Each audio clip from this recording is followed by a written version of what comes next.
Thank you, Dr. Fuller, for being here with us. 트럼프 대통령이 취임한 지 지금 100일이 다 돼가는데요. 첫 3개월 동안 트럼프 대통령이 했던 일들 어떻게 평가하십니까? I'm a tough grader, but if I were a professor giving him a grade, I would give him either a very strong B plus or an A. Wow, really? And the only reason I would not give him an A plus is because the personnel side of the Trump administration seems to be going rather slowly in terms of submitting names and then names going through the Senate confirmation process. And that concerns me a little bit. But I think basically he has been true to his word. He has made major advances, and certainly in terms of particular interests, the U.S.-ROK relationship has never been closer. 지금 트럼프 대통령의 석달에 대해서 상당히 좋게 평가를 하셨는데 사실 국내 문제 같은 거를 보면 오바마 케어를 폐지한다거나 반이민 명령을 내린다거나 그런 것들은 사실 다 지금 실패한 상태인데 앞으로도 국내 문제가 좀 어렵지 않겠습니까? Travel ban has yet to be officially and finally sorted out, but he is on the right track now. He's got the right recommendation going, and I believe the courts will justify and verify it. Obamacare, my own understanding from people very close to the White House is that they are very close to coming up with a compromise between Congressman Ryan and the White House that will be acceptable across the board to Republicans. And tax policy, we always knew that would be a tough one, but it's still moving along. And for many Americans, of course, they voted for Mr. Trump specifically because of his one single pledge, which was that he would get a strict constructionist on the Supreme Court. And he's already done that. Yeah. With Justice Gorsuch now having been confirmed a couple weeks ago. 트럼프 대통령이 지금까지 한 일에 대해서 B 플러스 학점을 주신 거죠? Yes, B plus, maybe even A minus. Really? So which one you should go for? B plus. Okay, A? we'll say B plus because then he has a challenge to keep going. Okay, so B plus. B plus. Okay. And 미중 정상회담이 공동 기자회견이나 공동 성명도 없이 끝났습니다. 실제로 이 회담의 성과가 어땠는지 어떻게 평가를 하시나요? I think the summit was basically a significant and successful one. President Trump and President Xi got to know each other. Their teams are now able to talk very specifically and concretely with each other. And President Trump, I think, now understands the critical role that China can play with regard to the DPRK, with regard to North Korea. Now, he obviously recognizes North Korea for a threat not only to the ROK, but also for a threat to the region and indeed to the whole world. And that's why he early on directed the aircraft carrier Vinson and its whole accompanying flotilla there. And of course you also have the carrier Ronald Reagan in port in Korea now. So you have two carrier battle groups off the Korean peninsula, which as one former senior State Department person said, that's 1 million tons of diplomacy. You know, it's a very, very major statement from the United States that this is very important to us. 미중 정상회담이 끝난 직후에 한국 쪽으로 항공모함을 보냈는데요. 이게 미중 정상회담하고 어떤 식으로 지금 연결이 된 건지 설명을 좀 해주시죠. I think it's a message to China that this is your responsibility primarily. You have to do something about it. But if you are going to not do something about it, then the United States will be willing to step in to play a much more assertive role in terms of making North Korea a part of the legitimate international system. 앞으로 군사 행동이 있을 거라고 하는 뜻으로 해석을 해도 되는 것인가요? It's very clear that the way Mr. Trump looks at the world, that if he sees North Korea as a direct threat to the United States or our critical allies, South Korea, Japan, he will take whatever actions necessary. 북한의 핵과 미사일이 미국에 어느 정도까지 직접적인 위협이 된다고 생각하십니까?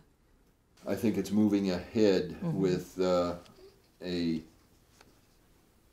development that is too fast, and fast, that it's of real concern to my friends and former colleagues in the national security community, and they understand how serious it is, and they know that this has to be at the top of the president's priority list. 지금부터 한 15년 전쯤에 부시 행정부 때도 북한 문제와 관련해서는 모든 옵션이 다 테이블에 있다. 그런 말들을 많이 했거든요. 그 당시와 지금은 어떻게 다릅니까? Well, I don't know if the quality is different, but I'd say it's certainly different from the Obama administration.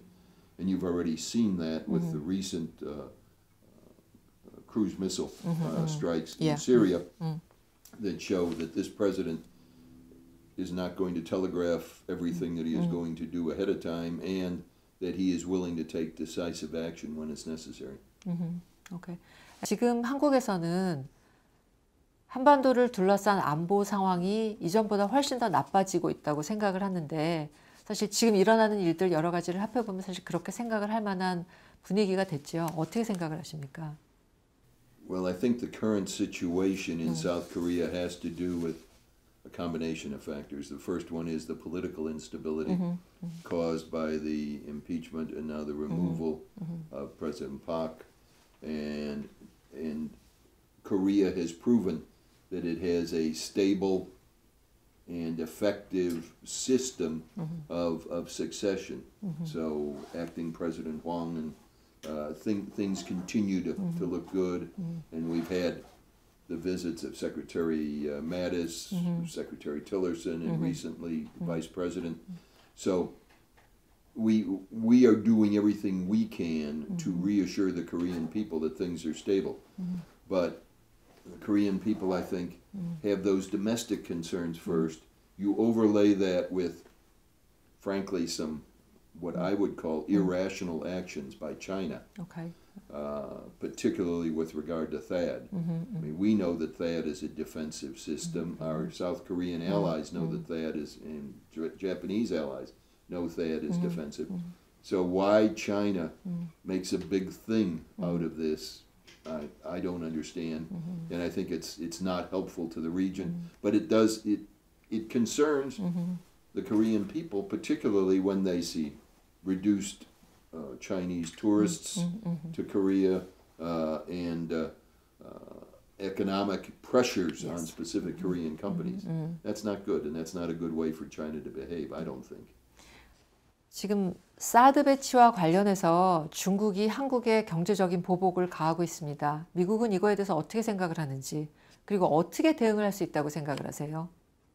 Well, no, I don't know that there's something we can do to China. An individual like Donald Trump will say, this is a time to reaffirm our commitment to the bilateral U.S.-ROK relationship. 트럼프 대통령을 혹시 자주 만나시나요? 트럼프 대통령이 지금 대통령이 되고 나서 그 일에 대해서 어떻게 생각을 하는지, 원래 생각했던 거하고 비슷했는지 어떻게 생각을 하는지 궁금한데요. I think the president is a man of stature. He's a man who has done very significant things in private life, and he understands the enormity of this job, even compared to some of the other big things he has done in terms of television shows or real estate deals. Right. I mean, this really is a different order of magnitude. He understands that. And I don't think that's something that you can say enjoy, but he understands his role, and I think he's comfortable with it. Really? And that's encouraging to us Americans. 트럼프 대통령이 되고 나서 보니까 대통령이 해야 되는 일이 원래 기대하고는 조금 달라서 좀 실망하고 있는 거 아닐까요? Probably.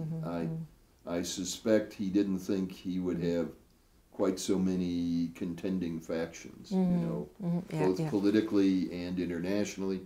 And one of the things that we always stressed, both during the campaign and during the transition, is that, Mr. Trump, once you are President of the United States, the first thing you'll have to know is that no matter how much planning we all do on your behalf, something totally unplanned will happen. Right. Yeah. And whether it's that recent atrocity of the Syrian government gassing their own people with chemical weapons, whether it's Kim Jong-un killing his stepbrother in Kuala Lumpur airport. Yeah, right. These kinds of things come along and you can never project them. So he has to know that there are things like that that will throw off schedules and keep things a little different than he projected. 최근에 있었던 김정남 암살 사건이 트럼프 대통령이 북한에 대해서 갖고 있던 생각을 완전히 바꿨다고 생각하십니까? 바꿨다면 어떻게 바꿨을까요? Well, something like that personalizes a situation the way no statistic can. I mean, from discussions with him early on, very sympathetic to our bilateral relationship with the ROK, a deep knowledge of the shared sacrifices we both made, both on the Korean Peninsula, in Vietnam, later in the Middle East, where we fought side by side so often with our Korean friends. But all of a sudden, I mean, here's this madman in Pyongyang ordering the murder of an individual on international territory using chemical weapons that are illegal. He said, this guy's crazy. What are we going to do about him? I mean, he didn't say that to me, but I mean, that's kind of the mental process that we go through when we think about this. 트럼프 대통령이 선거 요새 때는 시리아 문제에 개입하지 않겠다는 입장이었는데 최근에 시리아 공습을 했습니다. 왜 이렇게 태도가 바뀌었을까요? He very much. I mean, if an international situation that's theoretical suddenly becomes personal, Yeah, right. Yeah. then it affects him very deeply. Like the first time he went up to Dover Air Force Base and received the body of that Navy SEAL who had been killed. Yeah. It was a very moving experience to him, much more than just reading an account in a briefing book or something like that. Because 그런 어떤 상황에 대해서 개인적으로 어떤 감정 같은 걸 갖게 됐다거나 그런 것들이 한미 동맹 관계에도 비슷하게 지금 일어나고 있습니까? I think again the U.S. ROK alliance is not only strong, it's so central to the Trump administration. That's why Secretary of Defense Mattis' first overseas trip was to Asia. First stop on that trip was Seoul. Yeah. Secretary of State Tillerson, first overseas trip, Asia. I think it was second stop then, Seoul. Mike Pence, first overseas trip to Asia, first stop Seoul on Easter Sunday. Very symbolic and very, very personal, both to Pence and to the U.S. and Korean people. And he understands also that, like the United States has in various times in the past, Korea right now is going through a challenging time to its whole democratic process. And that this is a time to stand shoulder to shoulder with our Korean allies and say, we understand and we know what you are going through. We've had tough times with our own democratic process in the past, but you're strong enough and you'll come through it. 트럼프 대통령이 한국을 여러 가지 면에서 계속 지지를 할 거라고 생각을 하십니까? He very much supports the relationship and the importance of it, no matter who's in charge politically. We know that this is a critically important relationship, and we take it importantly. Okay. Thank you for sharing your ideas and experience. I hope I've enjoyed it. Okay. 감사합니다. 네, 감사합니다.